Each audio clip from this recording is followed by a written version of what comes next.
Hello everyone, स्वागत है आप सभी का अपने यूट्यूब चैनल मैथ्स फायर में। आज हम लोग करेंगे कोऑर्डिनेट ज्योमेट्री क्लास 10 का चैप्टर 7 कोऑर्डिनेट ज्योमेट्री हम लोग सॉल्व करेंगे। तो चलिए स्टार्ट करते हैं।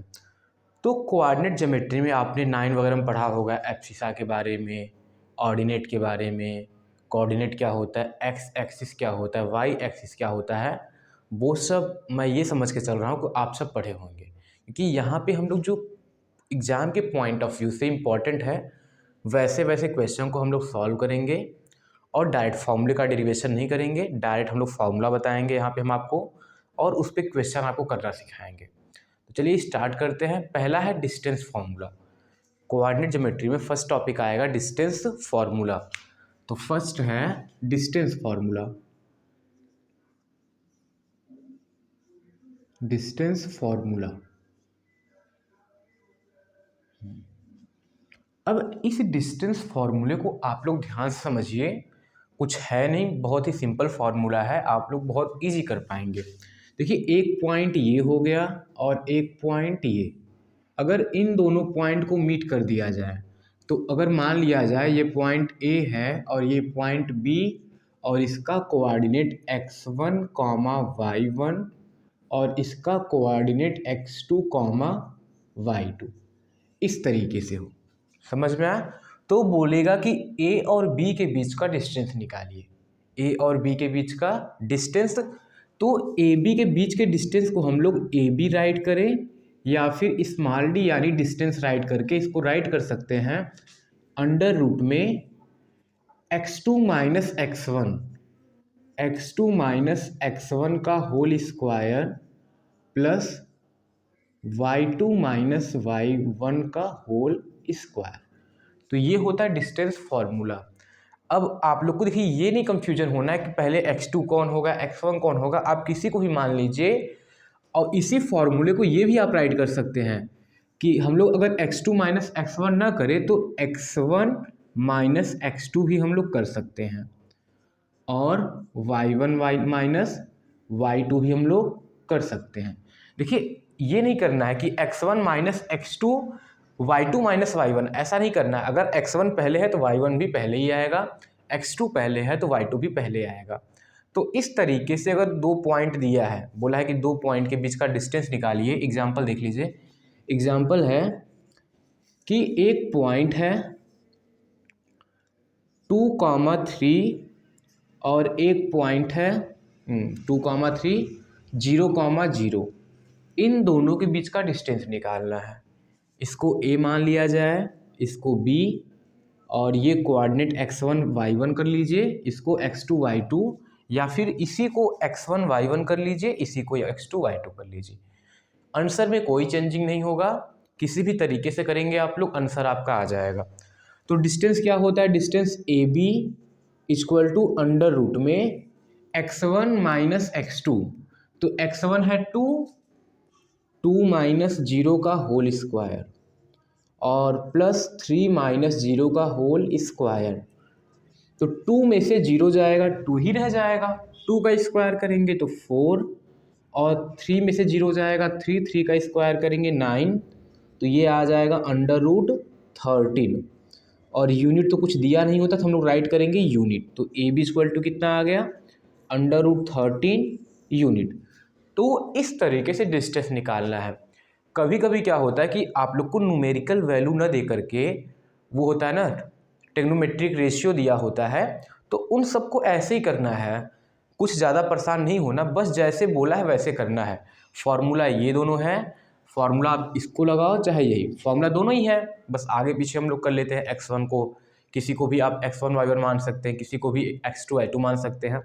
तो इस तरीके से, अब ऐसा नहीं कि इसको x1 y1 मानेंगे, इसको भी x1 y1। अगर एक x1 y1 है तो दूसरा क्या हो जाएगा? x2 y2 हो जाएगा। समझ में आया? तो ये हो गया डिस्टेंस फार्मूला। अब इसी डिस्टेंस फार्मूले पे हम लोग क्वेश्चन करेंगे, लेकिन उससे पहले कुछ इंपॉर्टेंट टर्म है, उसको हम लोग डिस्कस कर लेते हैं। जैसे इंपॉर्टेंट टर्म है कोलिनियर का। कोलिनियर, तो कुछ क्वेश्चन जो आता है कोलिनियर पे आता है। पहले देखिए, समझना है कोलिनियर होता क्या है। कोलिनियर होता क्या है, से दो पॉइंट कोलिनियर है कि नहीं है। 3 पॉइंट कोलिनियर है कि नहीं है। ये अगर देखो 3 पॉइंट की बात हो रही है, अगर 2 पॉइंट है, अगर 2 पॉइंट है तो वो हमेशा तो कोलिनियर होंगे ही, क्योंकि अगर 2 पॉइंट से देखा जाए तो 2 पॉइंट से एक लाइन पास करेगा किसी भी तरीके से। अगर एक पॉइंट यहाँ पे होगा तो ये लाइन इधर से पास करेगा, ये लाइन इधर से, तो 2 पॉइंट हमेशा कोलिनियर होते हैं। लेकिन जब 3 पॉइंट की आ जाएगी कि 3 पॉइंट कोलिनियर है या फिर 4 पॉइंट कोलिनियर है कि नहीं है, तो उस केस में क्या होता है, तो कोलिनियर में अगर 3 point, if 3 point are collinear, 3 point lie in the same line, 3 point lie in the same line. देखिए कोई 3 पॉइंट कोलिनियर तभी होगा जब वो तीनों पॉइंट एक ही लाइन में लाई करें। अगर वो तीनों पॉइंट से ये एक लाइन है और ये तीनों पॉइंट एक ही लाइन में लाई करते हैं तो क्या हो जाएगा, कोलिनियर। समझ में आया क्या हो जाएगा, कोलिनियर। तो मान लीजिए ए बी और ये हो गया सी, समझ में आया, ए बी सी। अब यहाँ पे कोऑर्डिनेट दे दिया 2,0, 3,2 और 1,2, ऐसा करके आपको कोऑर्डिनेट दे दिया और बोलेगा इन कोऑर्डिनेट को चेक करिए, इन तीनों कोऑर्डिनेट को चेक करिए ये कोलिनियर है कि नहीं है। तो डिस्टेंस के फॉर्मूले से हम लोग कैसे चेक करेंगे आप वो भी समझिए। अगर ए और बी के बीच का हम लोग डिस्टेंस निकाल लें और बी और सी के बीच का डिस्टेंस निकाल लें और एक डिस्टेंस निकाल लें ए और सी के बीच का डिस्टेंस, समझ रहे हैं ना। इस तरीके से तीनों पॉइंट हैं, इन दोनों के बीच का जो डिस्टेंस है प्लस इन दोनों के बीच का डिस्टेंस इक्वल टू यहाँ से लेकर के यहाँ तक डिस्टेंस। 2 पॉइंट के बीच का डिस्टेंस निकाले तो इतना आ गया, इन दोनों के बीच का डिस्टेंस निकाले तो इतना आ गया, और इन दोनों के बीच का डिस्टेंस निकाले तो इतना आ गया। अगर इन छोटे छोटे डिस्टेंस हैं उनका सम इस बड़े वाले डिस्टेंस के सम के, अगर वो बड़े वाले डिस्टेंस के इक्वल हो जाएगा तो इसका मतलब तीनों पॉइंट क्या हो जाएंगी, कोलिनियर हो जाएगा। तीनों पॉइंट क्या हो जाएंगी, कोलिनियर। समझ में आया। अब इसी पे हम लोग कुछ क्वेश्चन करेंगे और आप लोग उस क्वेश्चन से बहुत ही इजी आप लोग समझ पाएंगे। तो चलिए करते हैं क्वेश्चन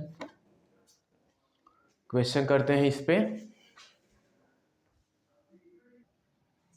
अगर आप लोगों के पास बुक होगा तो एक्सरसाइज 7.1 ओपन कर लेंगे। तो क्वेश्चन नंबर फर्स्ट डिस्टेंस निकालना समझ गए, और क्वेश्चन नंबर सेकंड में भी डिस्टेंस ही निकालना है। क्वेश्चन नंबर थर्ड जो है कोलिनियर का कॉन्सेप्ट है, वहाँ पे दिया है इफ़ द पॉइंट 1,5, एक पॉइंट है 1,5 और एक पॉइंट है 2,3 और एक पॉइंट है -2, -11। बताइए ये तीनों पॉइंट जो है कोलिनियर है कि नहीं है, इस तरीके से बताना है। तो चलिए करते हैं। इस पॉइंट को आप ए कंसीडर कर लीजिए, इसको बी और इसको सी। तो पहले इन दोनों के बीच का डिस्टेंस निकालते हैं। तो ए बी हो जाएगा और ए बी कितना होगा, अंडर रूट में x2 माइनस x1 करिए या फिर x1 माइनस x2। तो x2 में से ये 2 में से 1 जाएगा तो 1 और 1 का स्क्वायर 1, 3 में से 5 जाएगा तो -2 और -2 का स्क्वायर कितना हो जाएगा 4, और यहाँ पे आ गया 4 तो ये आ गया अंडर रूट में 5 आ गया। समझ में आया। अब BC निकालते हैं हम लोग। BC निकालेंगे तो क्या हो जाएगा, देखिए यहाँ पे है -2 में से ये 2 जाएगा तो ये हो गया, और फिर -11 में से 3 जाएगा तो इस तरीके से -2 -4 और 4 का स्क्वायर 16, क्योंकि माइनस माइनस प्लस हो जाएगा तो जो माइनस में रह गया वो प्लस में 16, और 11 और 3 कितना हो गया 14, और 14 का स्क्वायर 196। तो ये कितना आ जाएगा 196 में 16 को हम लोग ऐड करेंगे तो कितना आ जाएगा 212, अंडर रूट में 212 आ जाएगा। ये हो गया। अब हम लोग AC निकालते हैं, A to C निकालते हैं। ये रह गया BC। तो AC निकालते हैं तो AC कैसे हो जाएगा, देखिए इसको भी अंडर रूट में -2 में से -1 जाएगा तो हो जाएगा -2 माइनस फिर ये x1 कितना ले लेंगे 1 का होल स्क्वायर प्लस -11 -5 का होल स्क्वायर, ये हो जाएगा -3 और -3 का स्क्वायर 9, और ये हो जाएगा 16, 11 और 5 कितना हो जाएगा 16, तो ये हो जाएगा 16 का स्क्वायर कर लीजिए आप लोग, देखिए 16 का स्क्वायर हो जाएगा 16 6 जा 96, हाँ तो ये हो गया 9, 16 1 जा 16 और ये 256 आ जाएगा 256। 256 में हम लोग 9 को जब ऐड करेंगे तो कितना आ जाएगा 265 आ जाएगा। अब देखिए ये 265 जो अंडर रूट में है, क्या इन दोनों के सम के इक्वल है? नहीं है। कोई भी डिस्टेंस, दो डिस्टेंस के सम के अगर इक्वल हो जाए तो तीनों पॉइंट क्या हो जाएंगे? कोलिनियर। तो यहाँ पर भी कोई भी डिस्टेंस, दो डिस्टेंस का सम थर्ड वाले के इक्वल नहीं हो रहा है, तो ये जो तीनों पॉइंट हैं वो कोलिनियर नहीं है। समझ में आया? ये जो तीनों पॉइंट हैं वो कोलिनियर नहीं है। समझ में आया आप सभी को? बहुत अच्छी बात।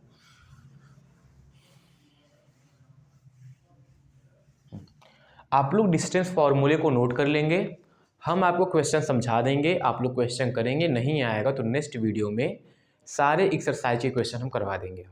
समझ में आया? तो यहाँ पे आप लोग फार्मूला नोट कर लेंगे अच्छे से।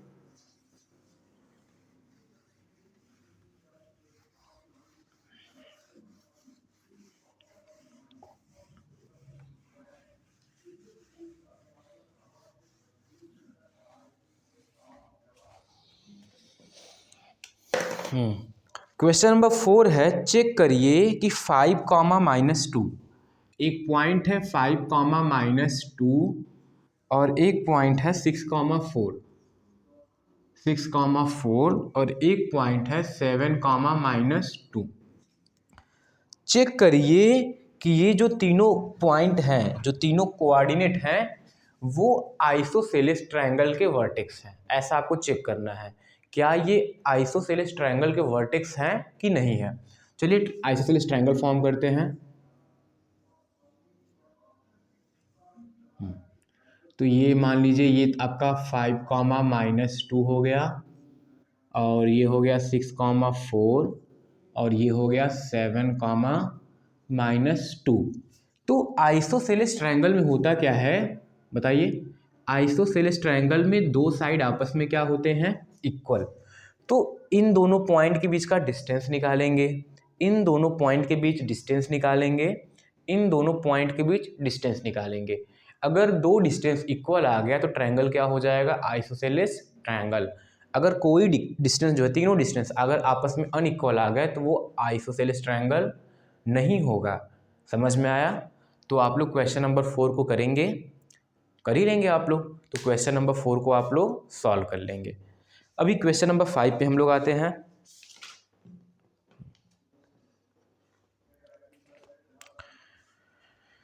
क्वेश्चन नंबर 5 आप लोग देखेंगे, इन ए क्लासरूम, अपने बुक से, एनसीईआरटी के बुक से अपना एक्सरसाइज 7.1 आप लोग ओपन कर लेंगे और क्वेश्चन नंबर 5 को रीड करेंगे। दिया है, in a classroom 4 friend are seated at a point ABCD, मतलब 4 फ्रेंड हैं ABCD, इस पोजीशन पे वो लोग बैठे हुए हैं। Also in figure, Champa and Chameli walk into the class, एक चंपा है और एक चमेली, उसकी फ्रेंड क्या है? चमेली, नाम मस्त है, चंपा चमेली।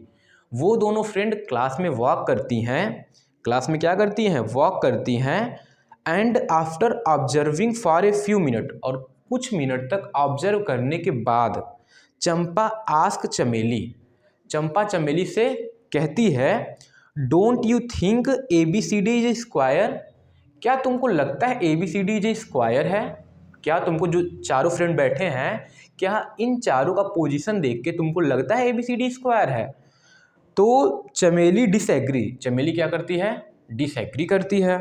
Using distance formula find which of them is a correct and y, और वो डिस्टेंस फॉर्मूले का यूज करके हम लोग ये बताना है कौन करेक्ट है और क्यों करेक्ट है। समझ में आया? तो इस तरीके से हमको आंसर देना है। तो आप लोग बुक में ए का जो पोजीशन हो जाएगा, बुक में देखेंगे तो ए का पोजीशन जो हो जाएगा वो देखिए पहले हम लोग x को राइट करते हैं फिर y को, तो a का जो पोजीशन हो जाएगा, a का पोजीशन हो जाएगा 3,4 और b का जो कोऑर्डिनेट हो जाएगा 6,7 और c का जो कोऑर्डिनेट हो जाएगा, c का कोऑर्डिनेट हो जाएगा 9,4 और d का कोऑर्डिनेट हो जाएगा 6,1। तो इस तरीके से आपको क्या चेक करना है, वो स्क्वायर है कि नहीं है। देखिए फिगर बनाते हैं, ये इस तरीके से फिगर बना दिए हैं ना, ये तो फिगर लग रहा है देखने में स्क्वायर है, तो लेकिन हमको वहाँ पे चेक करना है ना कि स्क्वायर है कि नहीं है। ये 6,7 हो गया, सी को लेते हैं 9,4, ए बी और ये सी और यहाँ पे डी 6,1। सेम फिगर है ए बी सी डी, समझ में आया? इस तरीके से फिगर है। अब देखिए अगर इन दोनों के बीच का डिस्टेंस, इन दोनों के बीच का डिस्टेंस और इन दोनों के बीच का डिस्टेंस और इन दोनों के बीच का डिस्टेंस अगर आपस में इक्वल आ जाए तो फिगर क्या होगा? स्क्वायर नहीं, अभी तो बस चारों साइड आपस में इक्वल आया है ना, तो चारों साइड तो रोम्बस में भी इक्वल होते हैं।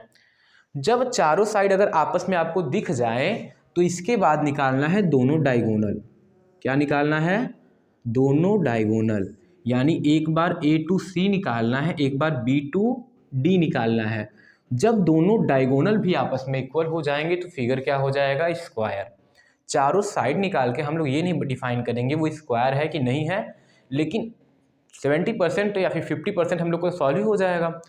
तो यहाँ पे डायगोनल निकालना है और चारों साइड, अगर चारों साइड आपस में इक्वल आ गए और दोनों डायगोनल आपस में इक्वल, साइड के इक्वल नहीं होगा डायगोनल, दोनों डायगोनल आपस में क्या हो जाएंगे? इक्वल। जब ऐसा केस बनेगा तो ये फिगर क्या हो जाएगा? स्क्वायर हो जाएगा। तो क्वेश्चन नंबर 4 जो है आप लोग सॉल्व करेंगे तो यहाँ पे आंसर भी क्या आ जाएगा? ABCD क्या है? स्क्वायर है। तो ऐसे ही क्वेश्चन नंबर 6 में भी करना है। आपको 4 पॉइंट दिया रहेगा, बोलेगा ये किस टाइप का रेक्टेंगल फॉर्म हो रहा है। तो इन सबको जो आप बताना है, आप लोग 9 पढ़े होंगे ना कि रेक्टेंगल में क्या होता है? अपोजिट साइड इक्वल होते हैं, डायगोनल इक्वल होता है। स्क्वायर में चारों साइड इक्वल होते हैं, डायगोनल भी आपस में इक्वल होता है। रोम्बस में क्या होते हैं? चारों साइड इक्वल होते हैं, डायगोनल आपस में अनइक्वल होता है।